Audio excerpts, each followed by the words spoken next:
मित्रों, देशवासियों, सत्य के साथियों, आज मैं आपके सामने भारतीय राजनीति का सबसे बड़ा सत्य लेकर आया हूं।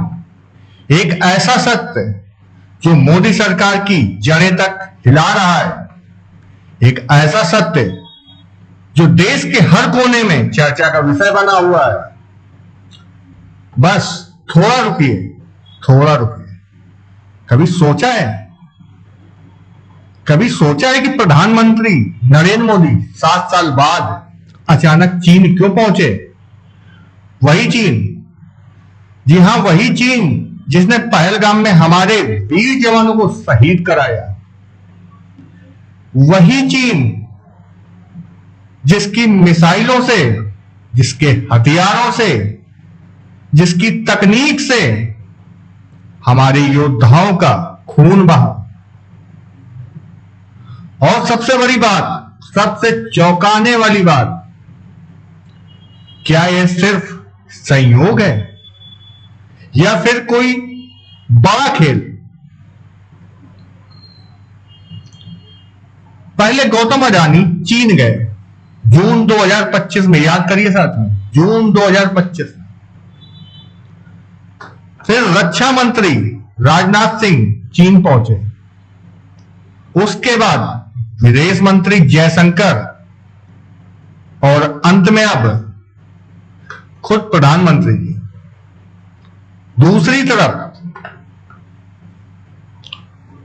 जी हां, दूसरी तरफ बिहार में तूफान, राहुल गांधी का वोट चोर गद्दी छोड़ का नारा गर्जना बन रहा है। अखिलेश तेजस्वी राहुल की जो तिकड़ी है, वो जो ताकत है, लाखों करोड़ों की भीड़ और जनता का जो गुस्सा है, जो आक्रोश। तो प्रश्न यह है, बड़ा प्रश्न है, क्या यह नरेंद्र का सरेंडर है या अडानी की डिप्लोमेसी? आज, जी आज हम जाएंगे इस पूरे खेल की, इस पूरी साजिश की असली तय तक। तो बने रहिए, जुड़े रहिए मित्रों। सबसे पहले हम समझते हैं चीन के दरवाजे, वो दरवाजे जो 7 साल से बंद थे, अचानक खुले कैसे खुले अचानक? जरा घटनाक्रम को गौर से देखिए, बारीकी से देखिए दोस्तों। सितंबर 2024, जी हां, सितंबर 2024, अडानी ने चीन में एक कंपनी बनाई। कंपनी का नाम है Adani energy resources, Shanghai company, AERCL। मकसद था चीन से व्यापार बढ़ाना। लेकिन ध्यान दीजिए, यहां ध्यान दीजिए, यह वो वक्त था जब भारत और चीन के बीच बातचीत बिल्कुल बंद थी। जून 2025, अब आता है असली मामला। गौतम अडानी खुद चीन पहुंचे। बोर्ड ग्रुप ऑफ कंपनी, यह चीन की कंपनी है, इसने ट्वीट किया और मैं वो ट्वीट आपके सामने दिखा रहा हूं। इसको इकोनॉमिक टाइम्स ने न्यूज को कंफर्म किया है। यानी यह पक्की बात है, निर्विवाद सत्य है कि अडानी साहब चीन गए। अब देखिए अडानी की चीन यात्रा के बाद क्या हुआ। एक के बाद एक सिलसिला जैसे शुरू हो गया। जून में रक्षा मंत्री राजनाथ सिंह चीन पहुंचे और जुलाई में विदेश मंत्री जयशंकर गए। अगस्त में प्रधानमंत्री मोदी चीन पहुंचे। सीधा सवाल बिल्कुल स्पष्ट है, क्या अडानी ने मोदी जी के लिए चीन के दरवाजे खोले हैं या फिर यह एक महज संयोग है? मैं कोई आरोप नहीं लगा रहा, मैं सिर्फ घटनाक्रम बता रहा हूं। आप खुद तय करिए, आप खुद न्याय करिए। और अब आती है सबसे बड़ी संवेदनशील, सबसे दुखदाई बात। भारतीय सेना, हमारी सेना, जिसे हम सैल्यूट करते हैं, खुश नहीं है। हां, आपने बिल्कुल सही सुना, हमारी सेना खुश नहीं है। और ये मैं नहीं कह रहा, ये कह रहे हैं लेफ्टिनेंट जनरल राहुल सिंह, भारतीय सेना के deputy chief of army staff. उनके शब्द सुनिए, जरा उनके शब्दों पर गौर करिए। Few lessons that I thought I must flag as far as Operation Sindoor is concerned. Firstly, one border, two adversaries. So we saw Pakistan one side, but adversaries were two, and if I would say actually four or three actually. So Pakistan was the front face. We had China providing all possible support, and it's no surprise because if you were to look at statistics, in the last 5 years, 81% of the military hardware that Pakistan is getting is all Chinese, 81% of that. So it's no surprise. When the DGMO level talks were going on, Pakistan actually was mentioning that we know that your such and such important sort of vector is primed and it is ready for action. I would request you to perhaps, pull it back. So he was getting live inputs as far as from China. So that is one place we really need to move fast and take appropriate action. And another thing that China perhaps has seen is that he is able to test his weapons against, say, various other weapon systems that are there. It's like a live lab which is available to. So it's a good. That is what is something we have to be very, very cognizant about. Again, Turkey also played a very important role in providing the type of support that was there. Bayraktar, of course, he's been giving from before. उन्होंने क्या कहा है? Pakistan was just a front face. We had China providing all possible support. 81% of military hardware that Pakistan is getting is Chinese. यानी ये साबित हो गया निर्विवाद रूप से कि ऑपरेशन सिंदूर में, हमारे पहलगाम के ऑपरेशन में, चीन की मिसाइलें हमारे वीर जवानों पर बरसी, चीन के विमान हमारे योद्धाओं को निशाना बनाया है। चीन की तकनीक से, चीन के हथियारों से हमारे बेटे शहीद हुए, और उसी चीन से, जी हां, उसी चीन से मोदी जी गले मिल रहे हैं। उसी चीन में जाकर नाच गाने के साथ स्वागत कर रहे हैं। जरा दिल पर हाथ रखकर सोचिए, जरा कल्पना करिए, शहीद जवानों के माता पिता, उनकी पत्नियां, उनके बच्चे जब ये दृश्य देख रहे होंगे, उनके दिल पर क्या बीत रही होगी। एक तरफ शहीदों की चिताएं, दूसरी तरफ चीन में उत्सव, एक तरफ माताओं के आंसू, दूसरी तरफ प्रधानमंत्री की मुस्कान। ये क्या है? ये क्या न्याय है? ये कैसी राजनीति है? अब सवाल यह है कि आखिर मोदी जी क्यों चीन की गोद में गए? क्या मजबूरी थी? कौन सा दबाव था? न्यूयॉर्क टाइम्स की रिपोर्ट, ये अमेरिकी अखबार है, इसकी रिपोर्ट कहती है ट्रंप का दबाव, ट्रंप का दबदबा। नोबेल नॉमिनेशन के लिए कई बार फोन किया, मोदी जी ने इनकार कर दिया, साफ इनकार। ट्रंप नाराज हो गए, बिल्कुल नाराज। उसके बाद अमेरिकी प्रेशर का सिलसिला शुरू हुआ, टैरिफ की धमकी, व्यापारिक युद्ध का डर, यूक्रेन युद्ध को मोदी का युद्ध करार दिया। 36 घंटे पहले, मोदी के चीन जाने से 36 घंटे पहले यह बयान आया। और फिर क्या? क्वाड की बैठक जो भारत में होनी थी, जिसका इंतजार था, वह रद्द हो गई। ट्रंप ने साफ कर दिया, मैं भारत नहीं आऊंगा। तो मोदी जी ने क्या किया? मोदी जी का क्या जवाब था? चीन की गोद में जाकर बैठ गए, शी जिनपिंग से गले मिल गए। लेकिन सबसे बड़ा सवाल, सबसे महत्वपूर्ण सवाल,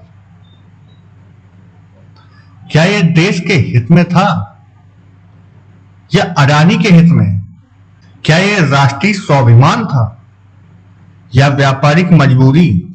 और अब आता है सबसे बड़ा सवाल। गर्ग जी, जो गुजरात में संपादक थे जब मोदी जी मुख्यमंत्री थे, जिन्होंने मोदी जी को गुजरात से दिल्ली, जी हां, गुजरात से दिल्ली तक देखा है, परखा है, उनका खुलासा सुनिए, ध्यान से सुनिए। उन्होंने कहा, मोदी जी सिर्फ एक फ्रंट है, मुखौटा है। असली बिजनेस इंटरेस्ट अडानी अंबानी का है। बिजनेस इंटरेस्ट ऊपर है, नेशनल इंटरेस्ट नीचे है। और देखिए भारत की नीति, विदेश नीति कैसे अडानी के व्यापार से तय हो रही है।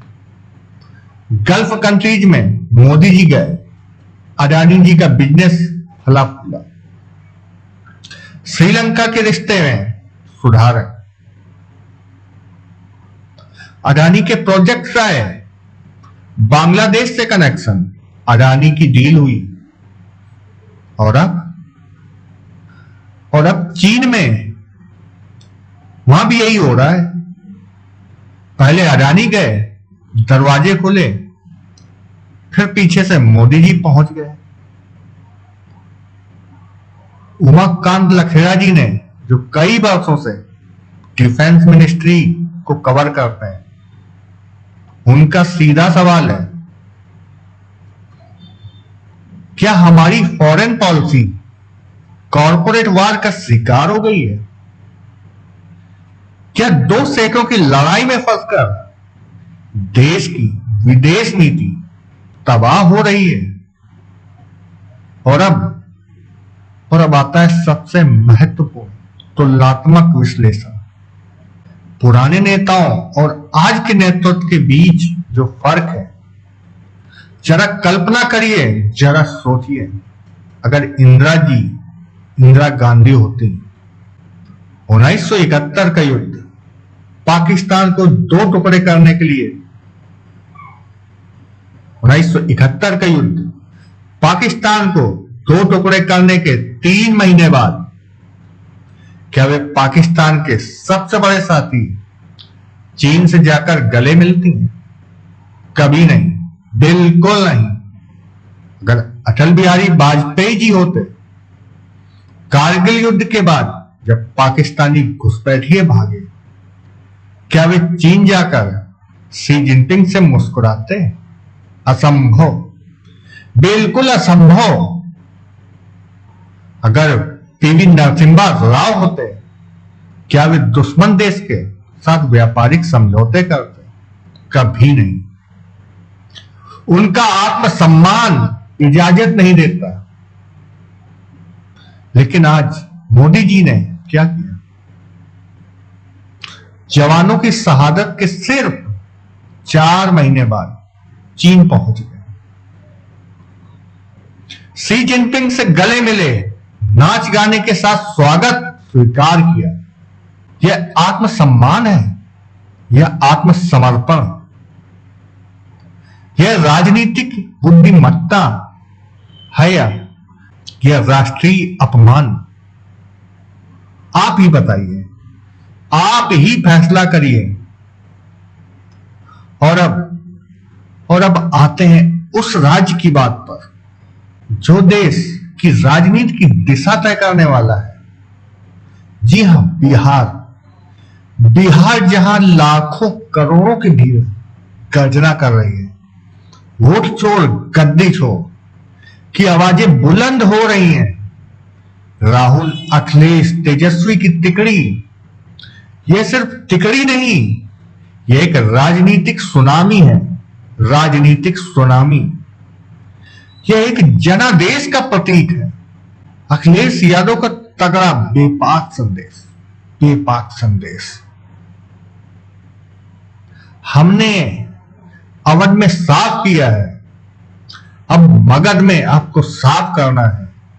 अब की बार बिहार से बाहर बीजेपी जाने वाली है। राहुल गांधी, जिन्हें कभी पप्पू कहा जाता था, आज वही राहुल गांधी जनता से सीधा कनेक्शन बना रहे हैं। भारतीय जनता पार्टी समर्थकों से भी बात करते हैं, प्यार से समझाते हैं, बच्चों को टॉफी देते हैं, स्वाभाविक व्यवहार करते हैं। तेजस्वी यादव बिहार की जमीन के बेटे, पिछली बार सिंगल लार्जेस्ट पार्टी बनाने वाले 5 साल में और भी मजबूत हुए हैं, युवाओं के दिलों में बसे हुए। यह एक कोई साधारण गठबंधन नहीं, यह एक जन आंदोलन है, यह एक क्रांति की शुरुआत है। और अब आता है सबसे घिनौना और सबसे शर्मनाक मामला, चुनाव आयोग की भूमिका और एसआईआर का खेल। एसआईआर, इस नाम के पीछे छुपा है लोकतंत्र की सबसे बड़ी हत्या। 65 लाख, जी हां, 65 लाख लोगों के नाम काटे गए। आरटीआई में पूछा गया तो चुनाव आयोग के पास कोई दस्तावेज नहीं। सुप्रीम कोर्ट में कहा, हमने सिर्फ मंत्रणा की थी, कोई रिकॉर्ड नहीं है, कोई पारदर्शिता नहीं है। रिपोर्टर्स कलेक्टिव का खुलासा, जिसने बारीकी से, महीनों की मेहनत से इस मामले को उजागर किया है।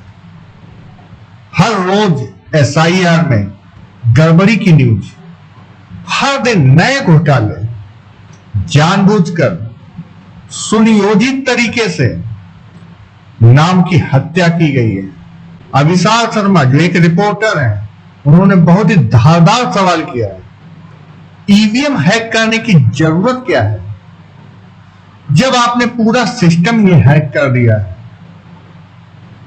और सबसे घिनौनी बात, सबसे शर्मनाक बात, गोदी मीडिया की भविष्यवाणी। परिणाम पहले ही 136 से 140 सीट एनडीए को। क्या इन्हें पहले से पता है? क्या स्क्रिप्ट पहले से ही लिखी जा चुकी है? और अब सबसे चिंताजनक, सबसे डरावनी बात, भारत की राजनीति, भारत की भू राजनीतिक स्थिति, हमारी सामरिक स्थिति, चीन की रणनीति, चीन का मास्टर प्लान, भारत को चारों तरफ से घेरना, चारों दिशाओं से दबाना, पड़ोसी देशों में चीनी पकड़ का विस्तार। बांग्लादेश तख्तापलट के बाद पूरी तरह से चीनी अड्डा बन गया है। नेपाल पूरी तरह चीन की जेब में है, हमारी बात सुनने को तैयार नहीं है। भूटान चीनी दबाव में है, हमसे दूरी बना रहा है। श्रीलंका, पोर्ट चीन के नाम, आर्थिक गुलामी। मालदीव, चीन समर्थक सरकार, इंडिया आउट का नारा वहां हो रहा है। पाकिस्तान, सीपीईसी के जरिए चीनी कॉलोनी वहां बन रही। उमाकांत जी की चेतावनी, उनकी चिंता है, पहली बार भारत की भौगोलिक स्थिति पूरी तरह खतरे में है। समुद्र में चीनी घेराव, हवा में चीनी घेराव, जमीन पर चीनी कब्जा, स्ट्रिंग ऑफ पर्ल्स, मोतियों की माला। अपने चीन ने भारत के चारों तरफ से अपने अड्डे, सैन्य अड्डे स्थापित कर लिए हैं। हिंद महासागर में चीनी नेवी का बढ़ता दबदबा, और इस स्थिति में, इस गंभीर स्थिति में हम चीन से दोस्ती कर रहे हैं। हम उसी दुश्मन से गले मिल रहे हैं जो हमें चारों तरफ से घेर रहा है। और सबसे दुखदाई, सबसे पीड़ादायक बात, हमारी सेना, हमारे जवानों का मॉरल, सेना के अफसरों का मन, उनकी भावनाएं, जो जवान शहीद हुए, उनके परिवार क्या सोच रहे होंगे। चीन से युद्ध लड़ने वाली हमारी फौज का मोरल कैसे डाउन हो रहा होगा। अंदर ही अंदर चुपचाप, मतलब सेना परेशान है। हालांकि वे अनुशासन के कारण, कर्तव्य के कारण बोल नहीं सकते, लेकिन उनके दिलों में क्या चल रहा होगा। राष्ट्रीय स्वाभिमान का प्रश्न, राष्ट्रीय गौरव का मामला है।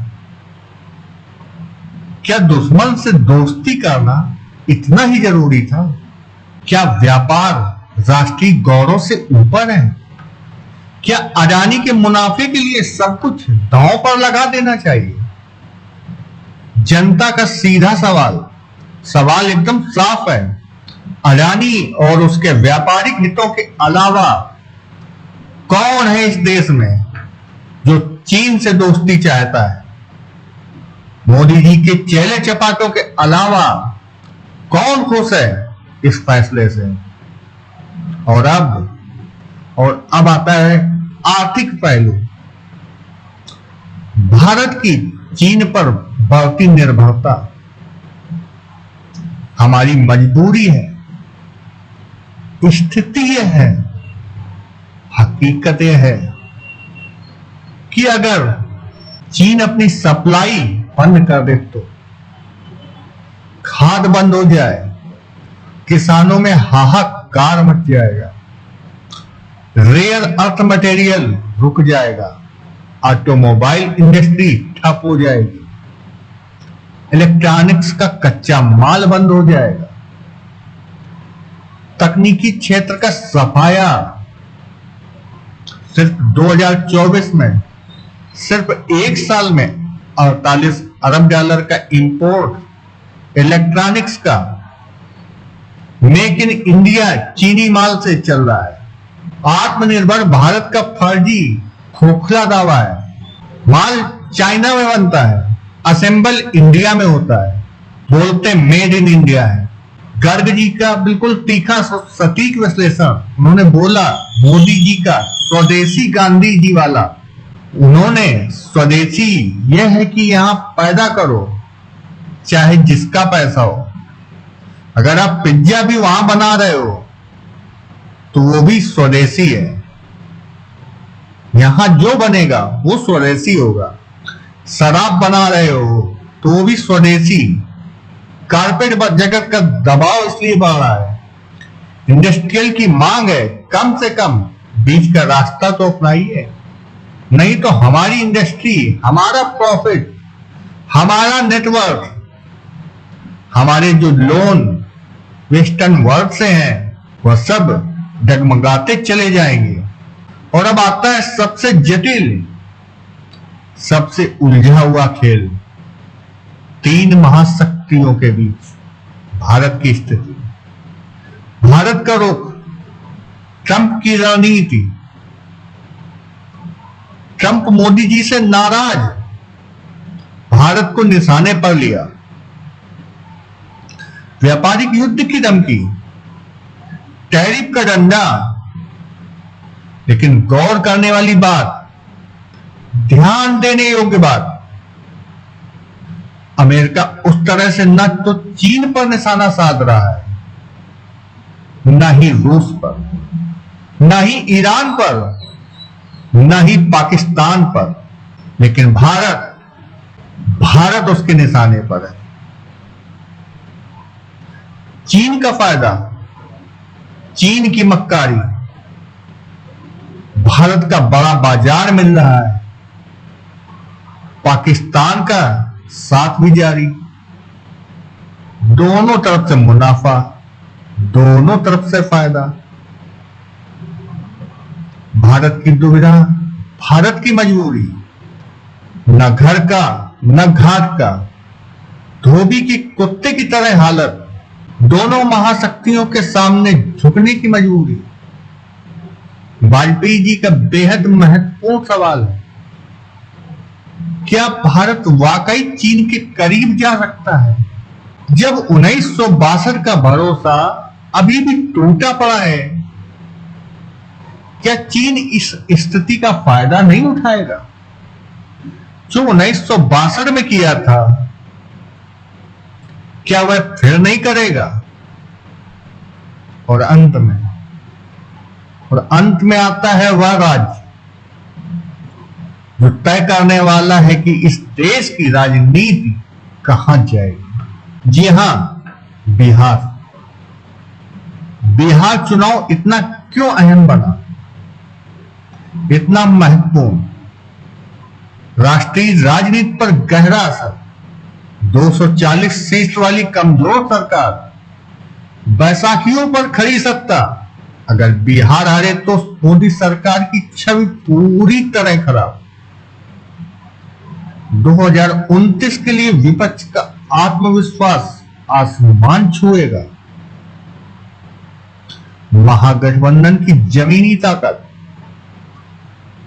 उनकी असली शक्ति, तेजस्वी की स्थानीय पकड़, उनकी युवा अपील, राहुल गांधी की बदली हुई इमेज, उनका नया अवतार, अखिलेश यादव का यूपी फॉर्मूला जो काम कर चुका है, एनडीए की बड़ी चुनौती, उनकी मुश्किलें, जनता में बढ़ता गुस्सा, बढ़ता आक्रोश, वोट चोर का लेवल जो हर जगह चिपक गया है, प्रशासनिक पक्षपात की छवि जो साफ दिख रही है, 65 लाख लोगों के नामों की कटाई, एसआईआर का घोटाला, यह सिर्फ आंकड़े नहीं, ये लाखों परिवारों की व्यथा है, ये लोकतंत्र की हत्या का प्रयास है। और अब बात करते हैं मीडिया की भूमिका की, गोदी मीडिया के प्रोपेगेंडा की, उनकी मक्कारी की। गोदी मीडिया का धूर्ततापूर्ण खेल, चुनाव से पहले ही नतीजे बता रहे हैं, पहले से ही भविष्यवाणी कर रहे हैं। 136 से 140 सीट एनडीए को, बीजेपी का शानदार प्रदर्शन, सर्वे का गलत भ्रामक इस्तेमाल, लेकिन सोशल मीडिया पर हकीकत, जमीनी सच्चाई, हैशटैग वोट चोर, गद्दी छोड़ लगातार ट्रेंड कर रहा है। राहुल गांधी के वीडियो वायरल हो रहे हैं, जनता का समर्थन साफ तौर पर महागठबंधन को दिख रहा है। एएनआई एपिसोड, वह ऐतिहासिक घटना, राहुल गांधी ने माइक खींचा, एएनआई के रिपोर्टर से छीना, वोट चोर गद्दी छोड़ का नारा बुलंद किया। कांग्रेस ने इसे प्रमोट किया, आगे बढ़ाया। यह सिर्फ एक घटना नहीं, यह एक नई राजनीति की शुरुआत है। यह जनता और गोदी मीडिया के बीच सीधी लड़ाई है। मित्रों, देशवासियों, आज की इस व्यापक विस्तृत विश्लेषण से जो निष्कर्ष निकलता है वह यह है, एक साफ, एक स्पष्ट तस्वीर, जो मुख्य सवाल, मुख्य प्रश्न जिनके जवाब आपको मिल गए होंगे। नंबर 1, क्या मोदी जी ने चीन के आगे समर्पण किया है? जवाब हां, शहीद जवानों की कुर्बानी है सिर्फ 4 महीने बाद ही। नंबर 2, क्या अडानी की डिप्लोमेसी चल रही है? जवाब, घटनाक्रम यही साबित करता है। तीसरा, क्या भारत की विदेश नीति बिक गई है? जवाब, लगता तो यही है, दुर्भाग्यपूर्ण लेकिन सच। 4, क्या बिहार में बदलाव आने वाला है? जवाब, जमीनी हकीकत यही कहती है। राष्ट्रीय हित बनाम व्यापारिक हित, इस संघर्ष में नेशनल इंटरेस्ट हार रहा है, बिजनेस इंटरेस्ट जीत रहा है। सेना का मोरल दब रहा है, अडानी का मुनाफा बढ़ रहा है, शहीदों का सम्मान घट रहा है, चीनी कॉन्ट्रैक्ट बढ़ रहे हैं। जनता के सामने, देश के सामने दो स्पष्ट विकल्प। पहला विकल्प, पुराना माल, डर की राजनीति, भयभीत करने की नीति, कारपोरेट दलाली, सेठों की गुलामी, विदेशी झुकाव, चीन अमेरिका के आगे समर्पण। दूसरा विकल्प, नया माल, राहुल, अखिलेश, तेजस्वी की तिकड़ी, जनता से जुड़ाव, राष्ट्रीय स्वाभिमान, देश का गौरव, सच्चा लोकतंत्र, पारदर्शी व्यवस्था। अंतिम सवाल जो आपसे, देश की जनता से है, क्या आप चाहते हैं कि भारत चीन का आर्थिक गुलाम बने? क्या शहीद जवानों की कुर्बानी व्यापारिक मुनाफे से कम? क्या अडानी का चीनी बिजनेस राष्ट्रीय गौरव से ऊपर है? मित्रों, ये वक्त है, ये समय है फैसला करने का, चुनाव करने का।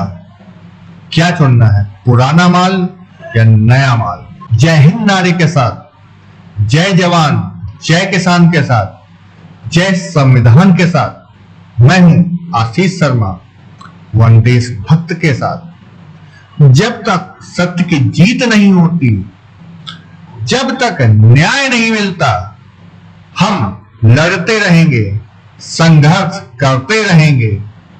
धन्यवाद, बहुत बहुत धन्यवाद।